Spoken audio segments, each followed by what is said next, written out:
Olá, quando Mao Tse-tung morreu em 1976 e acabou a grande revolução cultural proletária, 10 anos de extrema radicalização, com o partido e o país arrasados, o futuro líder supremo, Deng Xiaoping, concluiu que a única maneira e a única ideia capaz de unir o partido e o país era a modernização. O sucessor imediato de Mao, Hua Guofeng, adotou a política dos dois quaisquer. Devemos manter resolutamente quaisquer decisões que Mao tomou e seguir inabalavelmente quaisquer instruções que Mao deu. Mas isso não seria uma ruptura com a tragédia que foi a Revolução Cultural. Deng e aliados propuseram então procurar a verdade dos fatos, reavaliar as políticas de Mao em vez de segui-las mecanicamente. Mao lançou a Revolução Cultural, o período de radicalização sem precedentes na Revolução Chinesa, em 1966. 2 anos antes, em 1964, a China rompera com a União Soviética e os Estados Unidos declararam oficialmente guerra ao Vietnã do Norte. Em plena Guerra Fria, havia a teoria do dominó. Todo país que caísse sob o domínio comunista derrubaria um vizinho que também se tornaria comunista, ou, ao contrário, todo país que deixasse de ser comunista, onde o comunismo fosse derrotado, derrubaria o regime comunista do país vizinho. Na visão de Mao, os Estados Unidos venceriam a Guerra do Vietnã e a China seria o próximo alvo, e desta vez o país não teria o apoio da União Soviética. O rompimento entre as duas potências comunistas, grandes potências comunistas, tinha raízes profundas. A China foi um dos temas do debate entre Leon Trotsky e Joseph Stalin na luta pela sucessão de Vladimir Lenin. Trotsky era a favor da Revolução Mundial. O comunismo só teria sucesso se a revolução se espalhasse pelo mundo. Stalin defendia a tese do comunismo num país só, a União Soviética. Como a China era uma sociedade agrária, não tinha se industrializado, não tinha uma classe operária para fazer a Revolução Comunista, e Stalin acreditava que não estava preparada para fazer uma revolução. Ele venceu a disputa com Trotsky e mandou o Partido Comunista da China adotar uma política de frente popular, uma aliança com a burguesia representada pelo Partido Nacionalista Kuomintang. Estourou uma guerra civil, e o Kuomintang massacrou os comunistas, que fugiram por 9 mil quilômetros durante um ano, em 1935 e 1936, quando Mao consolidou sua liderança do partido. Em 1937, o Japão, que invadira a Manchúria, em 1931, invadiu a todas as grandes cidades do leste e do sul da China, na Segunda Guerra Sino-Japonesa, que vai até o fim da Segunda Guerra Mundial.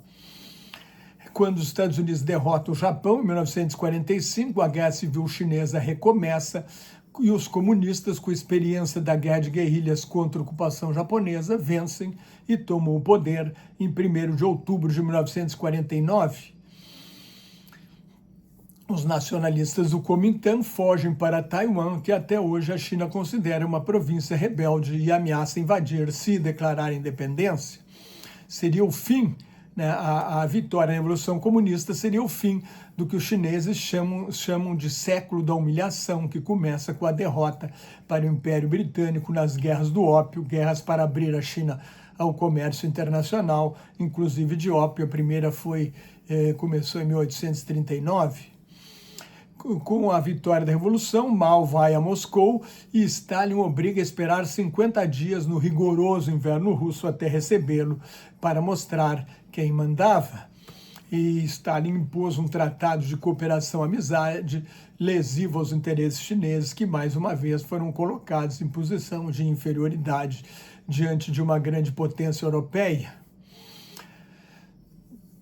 Quando o Nikita Khrushchev denuncia os crimes de Stalin no 20º Congresso do Partido Comunista da União Soviética, em fevereiro, se não me engano, 25 de fevereiro de 1956, a China não gosta, nem quando a União Soviética adota a política de coexistência pacífica com o Ocidente, depois da crise dos mísseis em Cuba, em outubro de 1962, quando o mundo esteve mais perto do que nunca de uma guerra nuclear.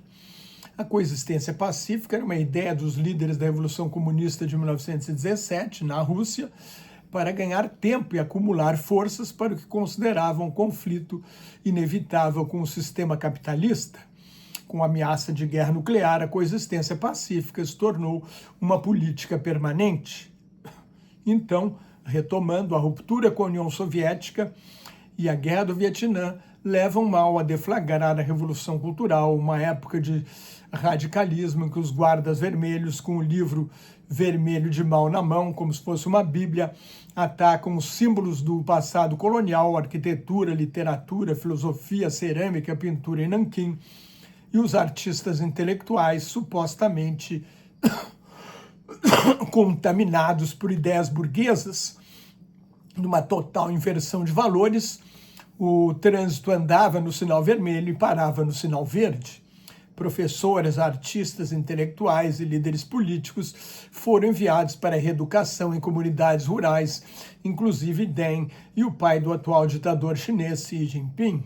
O pai de Xi caiu 2 vezes em desgraça em 1962, no fim do grande salto para frente, uma política desastrosa de Mao, uma tentativa de criar usinas siderúrgicas no campo para consolidar a aliança operário-camponesa. O aço era de má qualidade, porque a indústria exige uma concentração de recursos e a produção agrícola desabou. O número entre 15 milhões e 55 milhões de pessoas morreram de fome no chamado Grande Salto para Frente. O filho mais velho de Deng, durante a Revolução Cultural, o filho mais velho de Deng Pufan, foi jogado em 1968 de um 3º andar pelos guardas vermelhos por não denunciar o pai e, no primeiro momento, teve tratamento médico negado. Virou o presidente da Associação de Paraplégicos e Amputados da China e desde então, desde o acidente, desde que foi jogado pela janela, vive numa cadeira de rodas. Quando Deng foi reabilitado, em 1977, lançou a política das 4 modernizações: agricultura, indústria, defesa e ciência e tecnologia. Como secretário-geral do Partido Comunista, Deng lançou, em 3 de dezembro de 1978, a política de reformas e abertura econômica da China, com 2 ideias força: não importa a cor do gato, desde que casse os ratos. Ou seja, o importante não é a ideologia, mas sim os resultados práticos. E outro slogan: enriquecer é a glória, lema que marca a volta do capitalismo na China. Deng deu orientação geral sem saber exatamente onde iria chegar. Mandou trabalhar duramente, não mostrar sinais exteriores de riqueza e poder e evitar conflitos externos. O país precisava ganhar musculatura para se impor no cenário internacional. O atual ditador, Xi Jinping, concluiu que a China já tem poder suficiente para se impor no cenário internacional e não ceder diante de ninguém. Foi o país que mais reagiu e com mais força à guerra comercial de Donald Trump. Mas o grande executivo das reformas que transformaram a China na 2ª maior economia do mundo e hoje disputando a supremacia mundial com os Estados Unidos foi Zhu Rongji, prefeito e líder do partido em Xangai, presidente do Banco Popular da China, o Banco Central do país, vice-primeiro-ministro e primeiro-ministro encarregado de administrar a economia de 1998 a 2003. Zhu morreu agora em 11 de agosto, aos 97 anos. Antes das reformas, Zhu criticou a campanha das 100 Flores em 1957, foi expurgado numa campanha antidireitista, foi expurgado de novo, enviado para a reeducação durante a Revolução Cultural. Administrador rigoroso, mas pragmático, foi chamado por seus inimigos de Gorbachev chinês, numa tentativa de queimá-lo politicamente. Zhu Rongji foi uma figura-chave na ascensão da China. Em 2000, criou o Fórum de Desenvolvimento da China, em que os ministros do Conselho de Estado precisavam debater e defender as políticas aprovadas pelo Congresso Nacional do Povo, junto com especialistas de fora do governo, acadêmicos, pesquisadores e líderes empresariais inclusive norte-americanos como Stephen Roach, presidente do banco de investimento Morgan Stanley na Ásia, e Fred Bergstein, fundador do Instituto para a Economia Internacional, com sede em Washington, que hoje é o Instituto Peterson para a Economia Internacional. Zhu foi decisivo para a China ser reconhecida como economia de mercado e entrar para a Organização Mundial do Comércio em 2001, o que ampliou significativamente os comércios exterior chinês. A China é hoje o maior parceiro comercial da maioria dos países do mundo. Zhu também elevou o crescimento da China para 2 dígitos, o que durou até a crise financeira internacional de 2008, quando a China foi a grande locomotiva da recuperação da economia mundial. Ele foi criticado pelo sucessor, o primeiro-ministro Wen Jiabao, que considerou o crescimento acelerado, instável, desequilibrado, descoordenado e insustentável. Até hoje, a China depende das exportações para atingir as metas de crescimento, que hoje estão em 4,5% a 5% ao ano. É acusada de inundar o mercado internacional com a sua superprodução e não conseguiu elevar o consumo interno para garantir o seu crescimento sustentável sem depender do ambiente externo. Aquela saudável discussão de políticas públicas com gente de fora do governo acabou com a ditadura de Xi Jinping.